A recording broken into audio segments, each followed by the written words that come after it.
Mukunda jewellery మొట్టమొదటి factory outlet హనుమకొండలోనే అతిపెద్ద jewellery mart December 14న గొప్ప ప్రారంభం. నమస్తే రమగారు. నమస్తే జయ.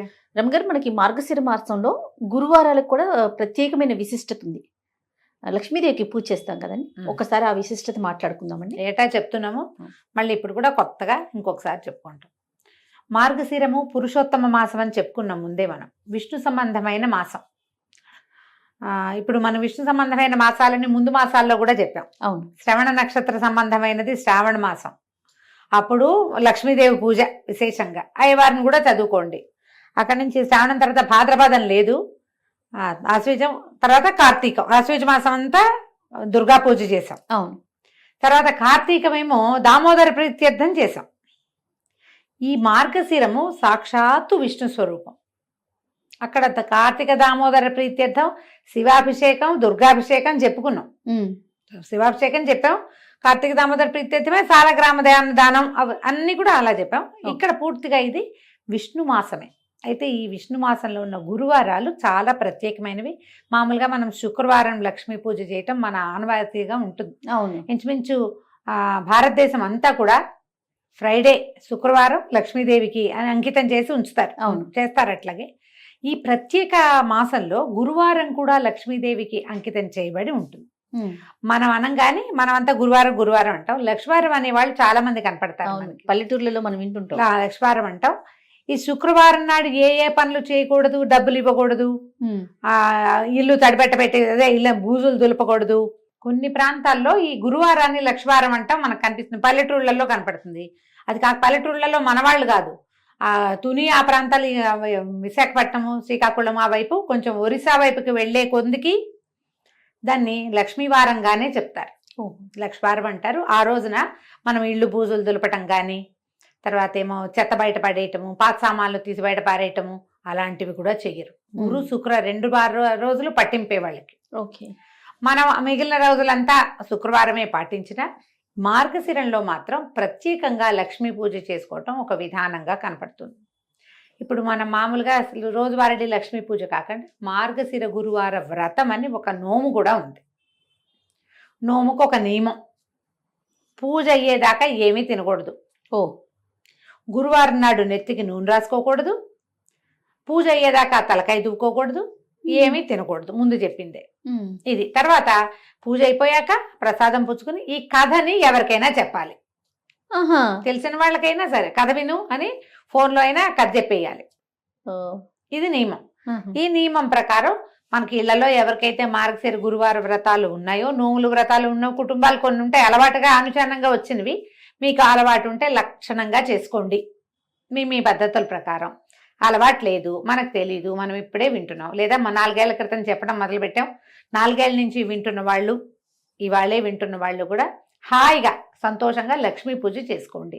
మార్గశిర మాసం పురుషోత్తమ మాసం కాబట్టి అమ్మవారి లక్ష్మీదేవి నిత్యానపాయిని, ఆయన్ని అనుసరించి ఉంటుంది. స్వామివారే సాక్షాత్తు స్వరూపంగా భావించేటువంటి మార్గశిరంలో ఆమెని గురు శుక్ర 2 రోజులు పూజించండి. గురువారం నాడు మనం ఎలాగో కథ చెప్తాం కదా, అవును, హాయిగా ఈ కథ వినేయండి. ఆ కథ అందేసుకుని అక్షంతలు చేతపుచ్చుకోండి. లక్ష్మీ పూజ అయిపోయాక చివర ఆ కథ విన్నాక అక్షంతలు కొన్ని అమ్మవారి మీద వేసి కొన్ని మన మీద వేసుకోండి. ప్రత్యేకంగా స్వరూపము ఏమీ పెట్టుకోక్కర్లేదు. ఓకే. మీ ఇంట్లో ఏ లక్ష్మీదేవి పటం ఉందో, ఏ లక్ష్మీదేవి విగ్రహమో ప్రతిమా విశేషమో ఉంటుంది. కొంతమంది దగ్గర కాయిన్స్ ఉంటాయి, బంగారు రూపులు ఉంటాయి, వాటికి పూజ చేసుకునే అలవాటు ఉంటే చక్కగా ఆ రూపుకే, ఆ ప్రతిభకే, ఆ ఫోటోకే పూజ చేసుకోండి. లక్ష్మీ పూజ సులువుగా చేసుకునే విధానం చిన్న చిన్న పుస్తకాలు దొరుకుతాయి. లక్ష్మీ పూజా విధానం కొనుక్కోండి, 5-10 రూపాయల్లో దొరుకుతుంది. ఓకే. ఆన్లైన్ కూడా లక్ష్మీ పూజా విధానం దొరికేస్తుంది. మీరు శ్రీ సూక్తంతో చేసుకోవచ్చు. మామూలుగా షోడశోపచారాల పూజకి కూడా చిన్న చిన్న పుస్తకాలు అవైలబుల్గా ఉంటాయి. అవి చూసుకుని చక్కగా చేసేసుకోండి. పూజ చేసుకోవటం 5 వారాలు 4 వారాలు వస్తాయి. ఈ సంవత్సరం 4 గురువారాలు ఉన్నాయి. ఎందుకంటే డిసెంబర్ 2 నుంచి మనకి మార్గశిర మాసం మొదలైంది. పోలిపాడ్యం చేసుకున్నాం కదా, అంటే ఈ నెల 4 గురువారాలు ఉన్నాయి. 4 గురువారాలు వచ్చినాయి. మార్గశిర గురువారాలు 4. ఒక సంవత్సరం 5 వస్తాయి. అవును. 5 వచ్చినప్పుడు 5 రకంగా చేసుకుంటాం. 4 వస్తే ఇక 4 రకంగా. ప్రతి వారము ఒక్కొక్క నివేదన చేసే విధానం వ్రతస్థులకి, ఎవరైతే మార్గశిర గురువార వ్రతం ఉందో వాళ్ళకి, మనలాంటి వాళ్ళకి ఆ హడావిడి ఏం లేదు. మామూలుగా చక్కగా పరమాన్నం వండటం, కొంచెం శనగపప్పు వేసి వండుకోండి. మీకు ఓపిక ఉండి చేతొచ్చి శక్తియుక్తులుండి బాగా సేవించాలన్న ఆశ ఉంటే బూరెలు అలాంటివి కూడా చేసుకోవచ్చు. శనగపప్పుతో బూరెలు చేస్తాం కదా, అమ్మవారికి శనగపప్పు ప్రీతి. లక్ష్మికి సంబంధించిన ధాన్యాలలో ఈ పప్పుల్లో ఇది ముఖ్యమైనది శనగపప్పు. మీకు ఎవరు చెప్పారు? ఇలాంటి చొప్పదంటు ప్రశ్నలు వేయకండి దయచేసి. శనగపప్పు ఇలాంటి లక్ష్మీదేవి ప్రశ్నలు కూడా ఎదుర్కొంటున్నారా రమణ? బ్రహ్మాండంగా మీకు ఎవరు చెప్పారు? మీరు వెళ్ళి అడిగారా? ఆవిడ మీ పక్కింట్లో ఉంటుందా? ఇలాంటివి అడుగుతారు. అంటే సనాతనంగా వస్తుంది, మన మన మనం ముందు తరం వాళ్ళు చేశారు, మనం చేస్తున్నాం, అట్లా చేసుకుంటూ పోతాం కదా. అంతే. దానికి ఒకళ్ళు వచ్చి చెప్తారా? చెప్పాలా? అడుగుతారమ్మా. నువ్వు ఎంత సీరియస్ మ్యాటర్ గురించి మాట్లాడినా దాని మీద ఒక చొప్పదంటూ ప్రశ్న అంటారు, దాన్ని వేస్తూ ఉంటారు. మీకు కావాలంటే మీ పక్కింట్లో లక్ష్మీదేవి ఎవరన్నా ఉంటే కనుక్కోండి. మా పక్కింట్లో ఉంది లక్ష్మీదేవి. మా ముందు ఇళ్లలో ఉంది, చెప్తుంది. మా ముందు తరాల్లో ఉంది మనకి, అందుకని మనకు తెలిసింది. అంతే. శనగపప్పుతో ఏదో ఒక పదార్థం చేసుకోండి. పరమాన్నం చేసుకుని పెట్టుకోవచ్చు అమ్మకి, మీ ఓపిక. నివేదన చేసుకోండి చక్కగా. గురువారం నాడు లక్ష్మీదేవిని పూజించి, శుక్రవారం నాడు ఎలాగో మనం ప్రతి శుక్రవారం పూజ చేసుకునే అలవాటు ఉన్న వాళ్ళు మానేయాలా అని డౌట్ వస్తుంది. మానొద్దు. ఓకే. ఈ నెలలో వారానికి 2 సార్లు లక్ష్మీదేవిని పూజిస్తాం. రోజు లక్ష్మీ పూజ అలవాటు ఉన్న వాళ్ళ సంగతి ఇక మహత్తరంగా ఉంటుంది, వాళ్ళు ఎలాగూ చేసుకుంటారు. శుక్రవారం స్పెషల్తో పాటు గురువారం కూడా స్పెషల్ చేసుకోండి. దీనికి ఒక వ్రత కథ కూడా ఒకటి చెప్పబడుతుంది, చిన్న కథే, అది చెప్తాను. పూర్వం ఒక బ్రాహ్మణ కుటుంబం ఉండేది.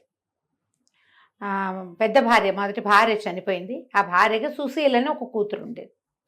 ఈ పాపాయి ఉండగానే తండ్రి ఇంకో ద్వితీయ వివాహం చేసుకున్నాడు. ఇలాంటి కథలు విన్నప్పుడు ఈ రెండో పెళ్ళి ఎందుకు చేసుకోవాలి, అదే భర్త చనిపోతే వాళ్ళ అమ్మ పెళ్లి చేసుకుంటుందా, ఇలాంటి ప్రశ్నలు కూడా ఎప్పుడూ తలెత్తుతూనే ఉంటాయమ్మా. పురాతనపు పద్ధతుల్లో ఏంటంటే ఆడవాళ్ళు లేనిదే ఇళ్ళు నడిచేవి కాదు. మగవాళ్లే ఆడపని మగ పని చేసేసేయటము కుదిరేది కాదు. పైగా బ్రాహ్మణ గృహాలలో వీళ్ళకి అగ్ని అవన్నీ నియమాలు ఉండేవి. తప్పకుండా యజనం చేయాలి, రోజువారీ హోమము, దానికి స్త్రీ సహాయం చాలా అవసరం. ఆడవాళ్ళు హోమానికి ఉండటమే కాకుండా సహాయానికి రెండిటికి కావాలి. ఒక ఆడపిల్ల ఉంటే దానికి వివాహం చేయాలన్నా తల్లి లేనిదే, ఆడమనిషి లేనిదే అవన్నీ సాగవు. కాబట్టి తప్పకుండా ద్వితీయ వివాహాలు జరిగేవి. పురాతన గాథల్లో మనకి ఇవే కనపడతాయి. మన తాత ముత్తాతల్లో ఇద్దరిద్దరు భార్యలు ఉన్న వాళ్ళు మనకే ఉంటారు బోళ్ళంతమంది. మనమే కొంచెం పూర్వ చరిత్ర తిరగేస్తే మన ముందు 3-4 తరాల ముందు ఖచ్చితంగా కనపడతారు. ఇక ఏం చేసేదేం లేదు దాని మీద. అయితే ఇంకో వివాహం చేసుకున్నాడు ఆయన తండ్రి. ఈ చిన్నపిల్ల ఒక 4-5 సంవత్సరాల పాప ఉండగా, సుశీలని. అయితే ఆయనకి రెండో భార్యకి కుమారుడు, ఒక పిల్లలు కలిగారు వరుసగా. ఇది సవితల్లి ఆవిడ ఏం చేసింది, మారుటి తల్లి ఈ పిల్లకి చంటి పిల్లల్ని ఎత్తుకోవడానికి అప్పచెప్పేది. పిల్లని ఆడించు, తమ్ముడిని ఆడించు, చెల్లిని ఆడించు అని ఆడించడానికి ఇచ్చి పిల్లలకి, ఈ పెద్ద పిల్లకి కాలక్షేపానికి అంత బెల్లం ముక్క పెట్టేది. సో ఈ బెల్లం ముక్క తీసుకో, తమ్ముడిని ఆడించు కాసేపు అంటే తమ్ముడిని తీసుకుపోయేది పిల్ల. తల్లి వచ్చేసరికి ఒక 5-7 సంవత్సరాలు ఉంది. రెండో ఆవిడ వచ్చేసరికి, ఈ పిల్లాడి పుట్టేసరికి దానికి ఒక 7-8 ఏళ్ళు వచ్చినాయి. పిల్లల్ని చంకనేసుకుంటారు 7-8 ఏళ్ల పిల్లలు. అయితే పక్క ఇళ్ళ వాళ్ళందరూ మార్గశిర గురువారం నోవులు చేసుకుంటున్నారట. చక్కగా కుందర బొమ్మలాగా ఉండి పిల్లల్ని ఎత్తుకుని తిరిగే ఈ పిల్లని చూసి వాళ్ళు అన్నారు, వసే రావే నువ్వు కూడా నోవు నోచుకుందు కానీ అని పిలిచారు. పిలిస్తే వాళ్ళ ఇంట్లో నోవు ఆ మంత్రాలు అవి వింటుంటే పిల్లకి సంతోషంగా అనిపించింది. ఏం చేసిందట, తమ్ముడు పక్కన కూర్చోబెట్టి వాకిట్లో ఉన్న బంకమట్టి తీసి చక్కగా చిన్న ఉండలాగా చేసి లక్ష్మీదేవిలాగా తయారు చేసుకుంది. తన కోసం ఒక ప్రతిమ. అక్కడికి పువ్వులు కావాలి పూజకి. జిల్లేడు పువ్వులు తెచ్చుకుని జిల్లేడు పువ్వులతోటి ఆ లక్ష్మీ అమ్మవారికి పూజ చేసేది. షోడశోపచారాలు ఉన్నాయిగా, ఉపచారాలు చెప్పుకుని పూజ చేసి ఈ తనకి ఇచ్చిందిగా వాళ్ళ పిన్ని బెల్లం ముక్క, ఆ బెల్లం ముక్కని నివేదన పెట్టేది. మార్గశిర గురువారాలు 5 వారాలు వచ్చినాయి ఆ సంవత్సరం. 5 వారాలు చేసుకుంది. పక్కింటి వాళ్ళు వారానికి ఒక దీనిలాగా మొదటి వారం పులగం, రెండో వారం అట్లు తిమ్మనం, అలాగా 3వ వారం చక్కెర పొంగలి నివేదనలు పెట్టారు. ఈ అమ్మాయికి అవన్నీ చేత కావు, చిన్నపిల్ల కదా, మళ్ళీ పిన్నిని అడిగితే ఏమంటుందో, బెల్లం ముక్క మాత్రం నివేదన పెట్టేది. అట్లా ఏటా చేసుకునేదట. 11 సంవత్సరాలు వచ్చేసరికల్లా 3-4 సార్లు చేసేసింది. ఈ 11 ఏళ్ల పిల్లకి పెళ్లి చేశారు. వెనకాల 2-3 తమ్ముళ్ళు, 2 చెల్లెళ్ళు ఉన్నారు. అయితే పెళ్లి చేస్తే ఈ పిల్ల ఏం చేసింది, అత్తవారింటికి వెళ్ళిపోతూ ముందు వెళ్ళలా, 11వ ఏట ఏం వెళ్ళిపోలే, అలా పంపేవాళ్ళు కాదు, వ్యక్తురాలు అయ్యాక పంపించేవాళ్ళు. తర్వాత కూడా కొన్నాళ్ళు ఇక్కడే పూజ చేసుకునేది. అమ్మా నాన్న శుభ్రంగా ఉండేవాళ్ళు, చక్కగా పిల్లలు కలిగారు, ఇల్లు వాకిళ్ళ లక్షణంగా బాగుండేవి. పిల్ల వ్యక్తురాలు అయిన తర్వాత ముహూర్తం చూసుకుని అత్తవారు వచ్చి అమ్మాయిని కాపురానికి తీసుకుపోయారు. అడ్డుకి తీరిపోయాక తీసుకెళ్తే వెళ్తూ వెళ్తూ ఈ అమ్మాయి ఏం చేసింది, తను పూజ చేసిన ఆ బంకమట్టి లక్ష్మీదేవి ఉంది కదా, లక్ష్మీదేవి ప్రతిమ, మృణ్మయ ప్రతిమ, అది తీసుకుని వెళ్ళిపోయింది. తీసుకెళ్ళిపోయాక అత్తవారు కొంచెం పర్వాలేదు బాగానే ఉండేవాళ్ళు. ఈ అమ్మాయి వెళ్ళేసరికి వాళ్ళకి ఇప్పటి ముప్పటిగా పాలు పొంగినట్టు సిరులు పొంగిపోయినాయి వాళ్ళ ఇంట్లో. చక్కగా ఏటా నోవులు చేసుకునేది లక్షణంగా. అంతకుముందు ఇక్కడ ఉంటే బెల్లం ముక్కలు అవి పెట్టేది. అక్కడ అత్తవారింటికి వెళ్ళాక దాని సొంత ఇల్లు సొంత ప్రపంచంగా చక్కగా వారానికి ఒక నివేదన చొప్పున చేసుకుని లక్షణంగా వ్రతం చేసుకుని అందరినీ పిలిచి తాంబూలాలు వాయినాలు ఇచ్చి లక్ష్మీదేవికి సంతోషం ప్రీతికరంగా ఉండే పనులన్నీ చేసేది. ఇప్పుడు ఇక్కడ ఒక ప్రశ్న, లక్ష్మీదేవికి ప్రీతికరమైన పనులు ఏమిటి? మొదటిది ఇల్లు శుభ్రంగా ఉంచుకోవటం, ఆడవాళ్ళు గయ్యాళిగా ఉండకపోవటం. గయ్యాళి ఆడవాళ్ళకి సిరి నిలవదు. మనం ఇప్పుడు వెంటనే మనకు ఒక లిస్ట్ వస్తుంది, అబ్బో మా వాళ్ళు గయ్యాలి వీళ్ళు గయ్యాలి వాళ్ళ దగ్గర బోల్ డబ్బులు ఉన్నాయి. సిరి అంటే డబ్బు ఒకటే కాదమ్మా, అన్ని చాలా ఉన్నాయి.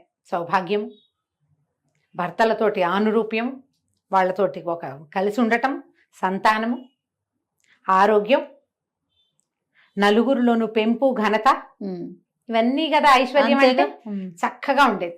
ఈ ఇష్టం వీటితో పాటుగా ఇల్లు శుభ్రంగా ఉంచుకోవటం, ఇవన్నీ కూడా వచ్చిన వాళ్ళని అతిథి అభ్యాగతులను సేవించడం లక్ష్మీదేవికి ఇష్టం. ఇల్లు వాకిళ్ళు శుభ్రం, మనుషులు శుభ్రంగా ఉండటం, పూజ గది ఎప్పుడు కళకళలాడుతూ ఉండటం, వచ్చిన వాళ్ళని కనుక్కోవటం, మంచి ప్రవర్తన, పోట్లాటలు కలహ కారణాలు ఉండకపోవటం, అవి లేని చోట లక్ష్మి ఎప్పుడు స్థిరంగా ఉంటుంది. అన్ని రకాల లక్ష్ములు బాగుంటాయి. అయితే ఏమైంది, ఎప్పుడైతే ఈ పిల్ల వివాహం అయ్యి అవి అటు తీరి వెళ్ళిపోయిన తర్వాత మెల్లిగా తండ్రి పరిస్థితి దిగనాసిల్లిపోయింది. నానాటికి తీసుకట్టు నాగం భట్టు అయ్యింది. చివరికి కూతురు బాగా సంపన్నురాలు అయ్యేసరికి వీళ్ళు దిగనాసిల్లిపోయారు. ఏమిటో ఎప్పటికప్పుడు పోవటమే వాళ్ళ ఇంట్లో, ఏది నిలిచేది కాదు. ఎంతో బాధగా ఉండేది తల్లికి తండ్రికి. అయితే ఏం చేశారట వాళ్ళు, తమ్ముడిని పంపించిందట పినతల్లి.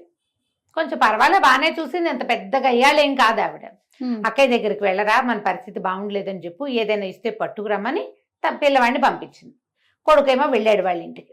వెళ్తే అదే అక్కయ్య వాడికి అన్నం పెట్టి అన్ని 4 కనుక్కుని, అయ్యో వీళ్ళ పరిస్థితి బాగుండలేదు, డబ్బుగా ఇచ్చి పంపిస్తే చుట్టుపక్కల వాళ్ళు చూస్తారు, భర్త వాళ్ళు ఏమనుకుంటారోనని ఏం చేసింది, ఒక వెదురుగాడని ఇంత పొడుగాటి కర్రని జాగ్రత్తగా తొలిపించి దాని నిండా బంగారు నాణేలు పోసి దాన్ని కవర్ చేయించేసి, ఒరే ఇంటికి పట్టుకెళ్ళరా తమ్ముడు అని కర్ర చేతులు పెట్టింది. ఈ పిల్లాడు అది అక్క కర్రే ఇచ్చింది అనుకున్నాడు, అందులో డబ్బులు ఉన్నాయన్న సంగతి తమ్ముడికి అమ్మాయి చెప్పల. కర్ర పుచ్చుకుని వెళ్ళాడు. వెళ్ళేసరికి అలా మధ్యదారిలో ఎక్కడో కర్ర దేనికో ఆనించి ఎక్కడో కూర్చుని పడుకుని నిద్రపోయాడు.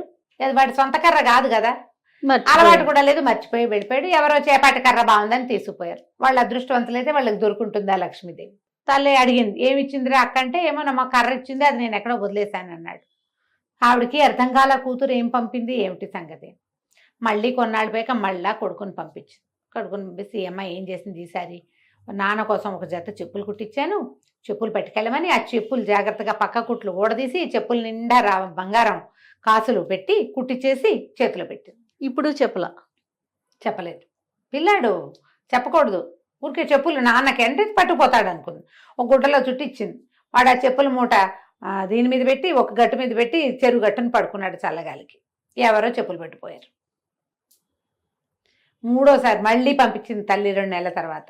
ఈ అమ్మాయి ఒక గుమ్మడికాయ పై డిప్ప తీసి లోపల గింజలన్నీ తీసేసి దాని నిండా బంగారు కాసులు పోసి పంపించింది. ఆ బంగారు కాసులు గుమ్మడికాయ కూడా వాడు వదిలేశాడు. అంటే సంధ్యావందనాన్ని దిగాడు, ఎవరో గుమ్మడి పండు బాగుందని బ్రాహ్మలు ఎవరో వెళ్తున్న వాళ్ళు ఎవరో వదిలిపెట్టి పోయారనుకుని తీసుకుపోయారు. ఇక చివరికి తల్లికి అనిపించింది, ఇక్కడ అమ్మాయి ఏదో సహాయం చేయడానికి ప్రయత్నం చేస్తోంది, పంపిస్తోంది ఏవో వస్తువులు, సరిగ్గా తేలేకపోతున్నాడు. సరే నేనే వెళ్తానని తండ్రిని పెద్ద కొడుకుని వదిలిపెట్టి చిన్నపిల్లలు ఆడపిల్లలు ఉంటే వాళ్ళందరినీ వెంబడి పెట్టుకుని పెద్ద కూతురు ఇంటికి వెళ్ళింది. తల్లి పేదగా ఉన్న తల్లి మాసిపోయినట్టున్న చెల్లెళ్ళని చూసి పిల్ల బాధపడి తల్లిని చక్కగా పోషించి 10 రోజులు ఉంచుకున్నాక ఇదంతా ఏం జరిగింది ఏమిటి మాట్లాడుకుంటే, అమ్మ బంగారు కాసులు పోసానే ఏమైపోయినాయో అంటే, ఎవడో అదృష్టవంతులకు దొరికింది, మనకు అదృష్టం లేదు. ఈ అమ్మాయి ఏమంది, ఇంకా 10 రోజులుంటూ మార్గశిర మాసం రాబోతుంది, నేను మార్గశిర గురువారం నోవులు నోచుకుంటానమ్మా, నాతో పాటు నువ్వు కూడా నోచుకుందు కానీ ఇక్కడే ఉండమని తల్లిని చెల్లెళ్ళని ఉంచుకుంది. ఏమీ తినద్దమ్మా, గురువారం పొద్దున్నే చెప్పింది, ఏమీ తినద్దంటే సరేనంది ఆవిడ. పిల్లలందరినీ కూర్చోబెట్టి సద్దెన్నాలు పెట్టమంటే అమ్మమ్మ సద్దన్నం పెడుతూ పెరుగన్నంలో ఉప్పేయి అన్నారట పిల్లలు. ఉప్పు సరిపోయిందో లేదో చూద్దామని ఒక సద్దెన్నం ముద్ద నోట్లో వేసుకుంది.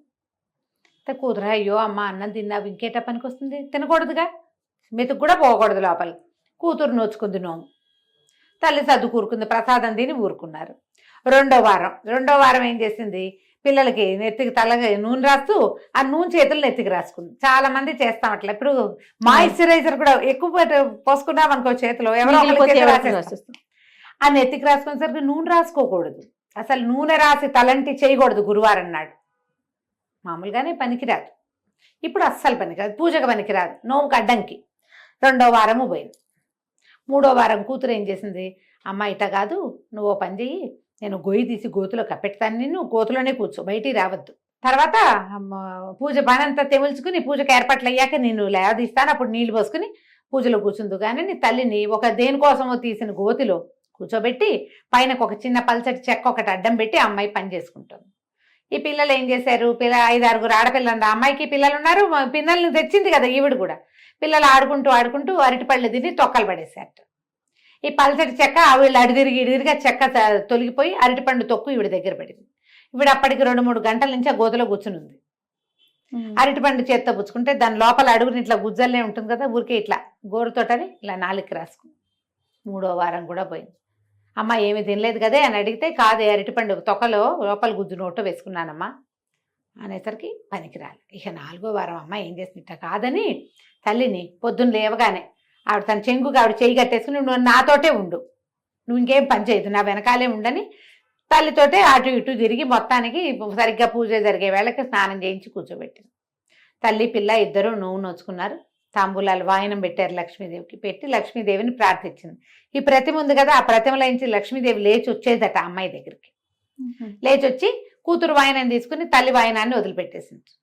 లక్ష్మీదేవిని అడిగింది ఈ అమ్మాయి సుశీల, అమ్మ ఎందుకు మా అమ్మ వాయనం తీసుకోలేదు, మా అమ్మ వాయనం కూడా తీసుకో అని అడిగేసరికి, నేను తీసుకోను, నేను చిన్నప్పుడు నువ్వు చిన్నపిల్లగా ఉన్నప్పుడు మీ అమ్మ నిన్ను చీపురు పెట్టి కొట్టింది, నాకు గుర్తులేదమ్మా, నీ గుర్తులేకపోయినా నాకు గుర్తుంది, నువ్వు నోవు నోచుకుంటున్న రోజున చీపురు పెట్టి కొట్టింది, అందుకని మీ అమ్మ వాయనం నేను వల్లను, నేను వెళ్ళిపోతున్నాను అనేసరికి ఇలా సుశీల లబలబలాడి బతిమలాడుకుని, పుట్టింట్లో ఉండగానే కదా నిన్ను నేను నేర్చుకున్నాను, నిన్ను పూజించడం నేర్చుకున్నాను, మా అమ్మ మా పుట్టిల్లు ఇట్లా గది కడుక్కుపోతే ఎట్లా నాకు సాగుతుంది,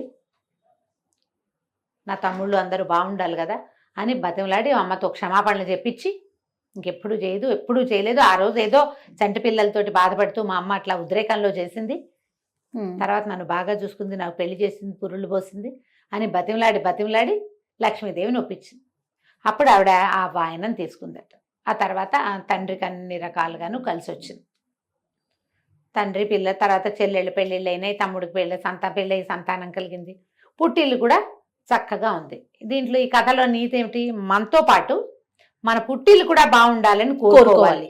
లక్ష్మీదేవికి అత్యంత ఇష్టమైన విషయాలలో తను ఎక్కడి నుంచి బయటకు వచ్చానో అది కూడా బాగుండాలన్న కోరిక ఉండటం ఆమెకి ఇష్టం.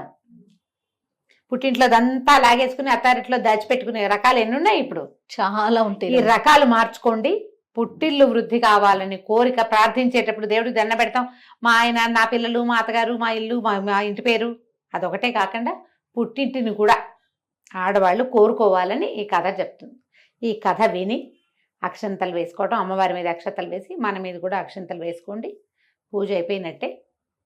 మీరు నివేదన చేసిన పదార్థాన్ని చక్కగా ప్రసాదంగా స్వీకరించండి, చుట్టుపక్కల వాళ్ళకి పెట్టండి. లక్ష్మీకరము అని అనుకునేటువంటి పసుపు కుంకుమ, తర్వాత ఏమో మనము పళ్ళు పువ్వులు అలాంటివి వాయనం ఇవ్వండి. ఓకే. ఒకవేళ మీరు నోముగా చేసుకుంటే మీ ఇంట్లో ఏ రకమైన విధానం ఉందో ఆ విధానాన్ని చక్కగా పాటించుకోవచ్చు. కొత్తవి మొదలు పెట్టుకోవద్దు, నోముగా చేసుకోకండి, పూజగా చేసుకోండి. ఓకే. ఈ నోములు ఏంటంటే అత్తవారిళ్లలో ఉంటే చేసుకోవాలమ్మా, అత్తారింట్లో లేనివి కొత్త మొదలు పెడితే మీకు భయం వేస్తుంది. లేదా మీరు ఇంకొకటి చెప్తా, ఇందులో మీకు చాలా ఉంది మనసు, ఇలా నన్ను యూట్యూబ్ అక్కయ్యల్ని ఫాలో అవ్వకుండా ఎవరైనా మీ కజిన్స్ బాగా క్లోజ్ ఫ్రెండ్స్ ఇది చేసుకుంటారనుకోండి, వారితోటి ఒకసారి వారితో దగ్గరుండి చేయించుకుని వారిని ఫాలో అవుతూ చేసుకోండి. ఒకవేళ మీకు ఆస్తుండి మనసు ఉంటే గనక కావాలంటే ఇలా చేసుకోవచ్చు. కానీ ఇలా పై వాళ్ళు ఎవరో చెప్తే కాదు, కంటితో చూసి నేర్చుకుని చేసుకోండి. తప్పకుండా. నమస్తే. నమస్తే జీ.